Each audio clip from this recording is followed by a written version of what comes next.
গরমের মৌসুম চলমান, আর গরমের মৌসুমে সাধারণত তীব্র গরম বাতাস লাগার আশঙ্কা বৃদ্ধি পায়। অনেক সময় মানুষের তীব্র গরম বাতাস লেগে যায়, অনেক সমস্যার মধ্যে পড়ে যায়। তো আল্লাহ কল্যাণ করুক। গরমের এই মৌসুমে নিজের এবং নিজের পরিবারের, নিজ সম্প্রদায়ের, নিজ পরিবার বর্গদের প্রতি বিশেষভাবে লক্ষ্য রাখুন।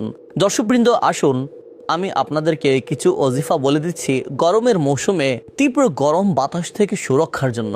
দুটি বিশেষ রুহানি চিকিৎসা আমি আপনাদেরকে বলে দিচ্ছি। তীব্র গরম বাতাস লেগে গেলে তার জন্য এই ওজিফা পাঠ করতে পারেন। আর যদি কেউ চায় যে আমি এখন বর্তমানে সুরক্ষিত থাকবো, আমার যেন তীব্র বাতাস না লাগে, গরমের যে তীব্রতা রয়েছে তা আমার উপর প্রভাব না ফেলে, তাহলে এর জন্য আমি আপনাদেরকে দুটি রুহান চিকিৎসা বলবো। তো আপনি এই দুটি রুহানি চিকিৎসার উপর আমল করুন, আপনি দেখবেন ইনশাআল্লাহ আযজা এই গরমের মৌসুমে আপনি এবং আপনার পরিবার সুরক্ষিত থাকবেন। এর জন্য আপনাকে লেবু মিশ্রিত পানি তৈরি করতে হবে। তারপর 10 বার পাঠ করুন ইয়া মাজিদু ইয়া মাজিদু ইয়া মাজিদু ইয়া মাজিদু। শুরু ও শেষে দুরূদে পাক সহকারে পাঠ করে আপনি যে লেবুর পানি তৈরি করেছেন, এখন আপনি সেটার উপর দম করুন এবং দম করে সেটা আপনি পান করে নিন। ইনশাআল্লাহুল কারীম আল্লাহর রহমতে গরম বাতাস লাগা থেকে এবং গরমের মৌসুমে হওয়া রোগ ব্যাধি থেকেও আপনি সুরক্ষিত থাকবেন। ইনশাআল্লাহুল কারীম আল্লাহর রহমতে উপকার হবে। কিন্তু এক্ষেত্রে এদিকে সতর্ক থাকবেন যে আপনাকে আপনার ঘরের মধ্যেই